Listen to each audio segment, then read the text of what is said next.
journey started, I would say, on the 19th of May, when I was contacted by Mr. Oberoi to come down to the CM's office in Mumbai on the 20th of May.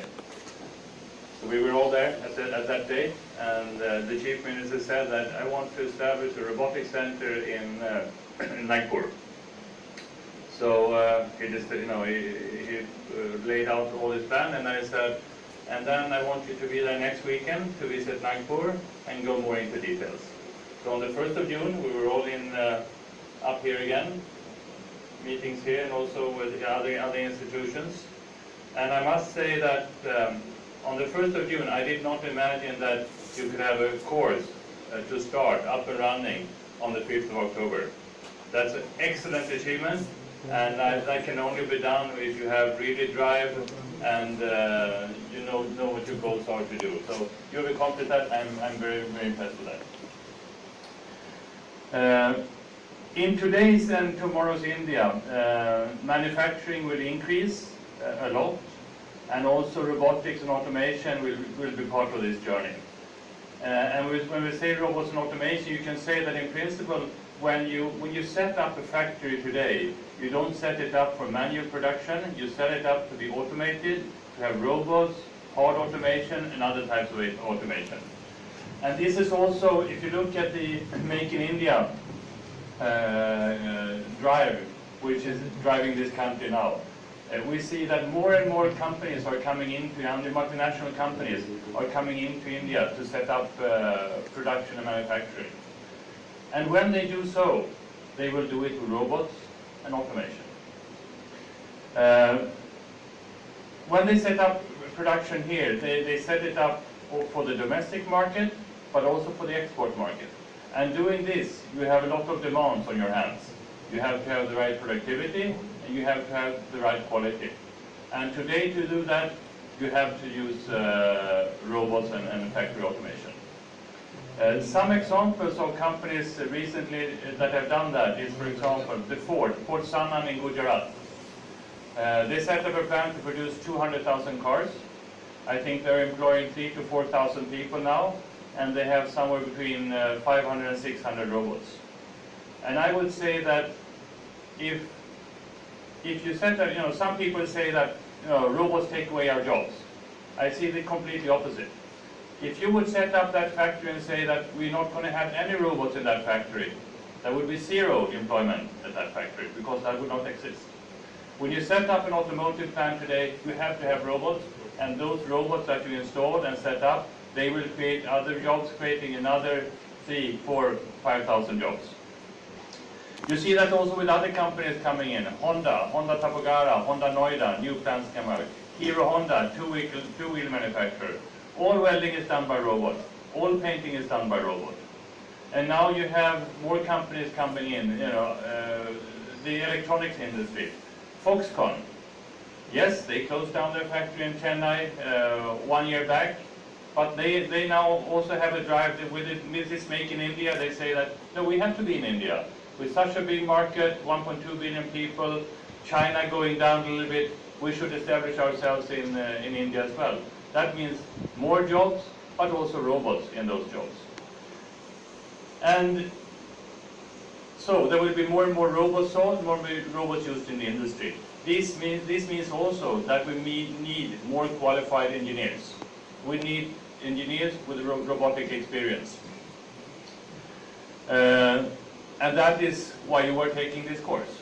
I think that if you look at, for example, when I have, for example, I would say every week there are probably 10 or 20 people either sending emails or calling me on the phone saying, hi, my name is Mr. Deshpande, I am a diploma holder, do you have a job for me?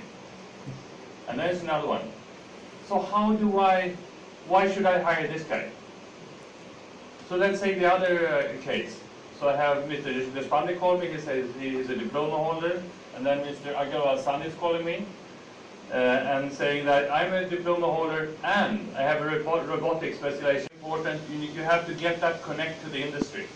So now there's Mr. Deshpande that called me last week and said that he has a diploma, he wants to start with ABB in the robotics department. I don't know anything about him. Yes, I will have an interview with him, Do I get to know a lot about him? I don't think so. So what is a good way to getting to know your company and us getting to know the new person that will be working with him? Internships.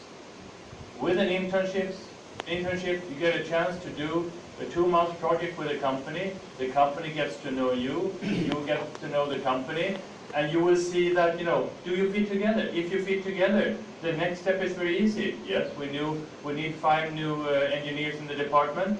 Of course, they should be eligible for that if they pass the different qualifications. I think also that you will see that when you have done a robotics course, when you come out to a company, maybe you will not start with a company that has robotics, but maybe you will start with a company that wants to go into robotics. And you will be the one that will say, yeah, why don't we do this with robot? Why don't we automate like this? Why don't we use hard automation like this? Another thing, when I look in all the students and faculty sitting here, it's very nice to see so many women.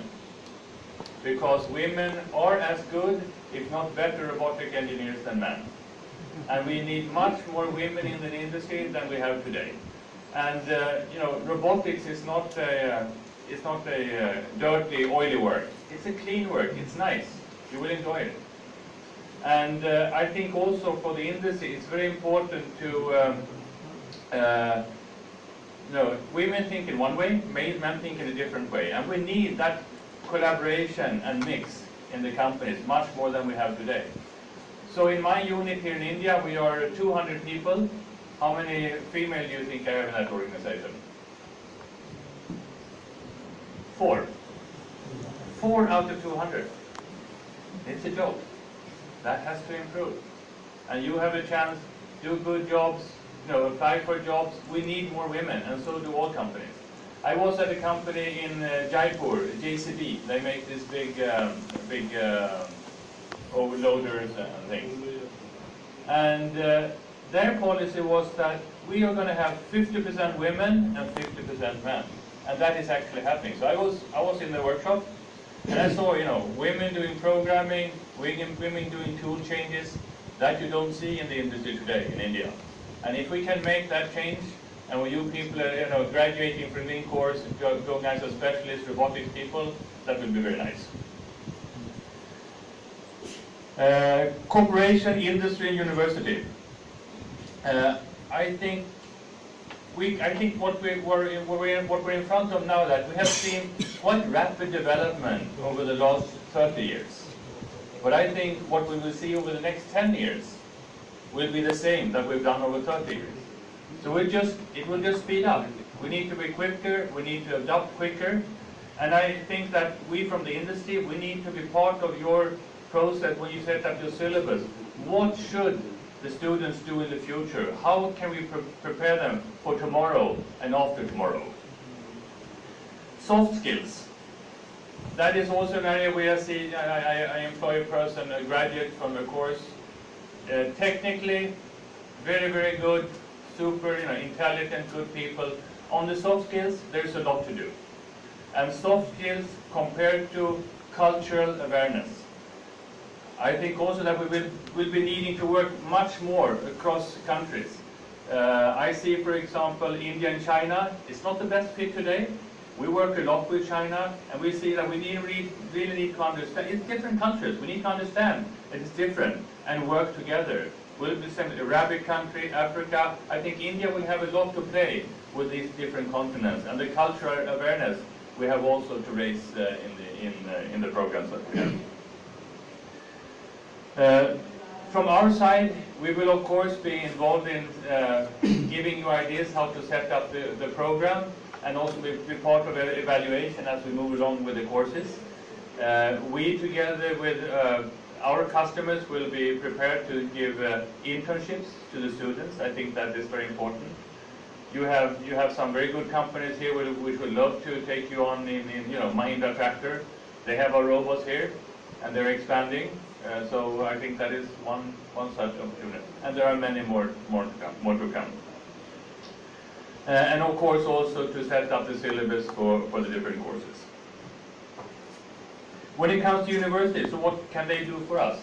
I think that we are not good enough today to work together with universities when it comes to R&D.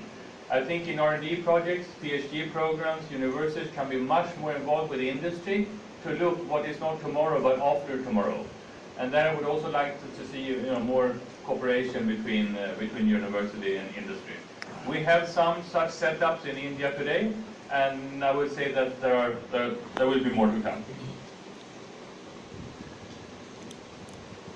I started saying that I was invited to the CM's office in Mumbai on the 20th of May. I came to India in 2011, and I see a big change from how the government act today from what they acted a couple of years back. They are much more involved now. They are much eager to push on programs to happen.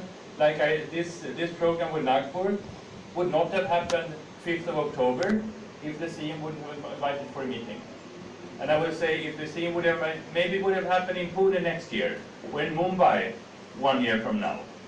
But this push from the government to drive and push for education in specialized areas, I think is very, very important.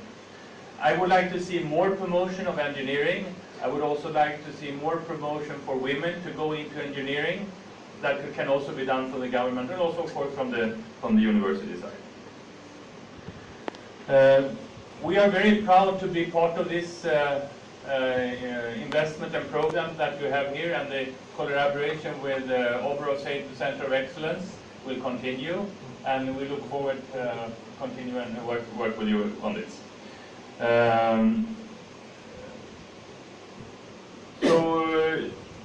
As I said, finally I'd just like to thank Mr. Agarwal and Mr. Khan again for making this possible. But I think the biggest thank you comes to Mr. CM, Mr. Fadnavis, and Mr. Vivek Oberoi, because they were really pushing the first button. And to make that, I couldn't go to Mumbai on the 20th. But Vivek said, you have to come, it's important. We have a meeting with the CM at 8 o'clock in the evening. So I went. And those small things, take that extra step, do that extra effort, and you will see things happening. I will be coming here more times visiting you, and we will also have the inauguration of the lab later on. But thank you very much for inviting me, and looking forward to working for you. Thank you.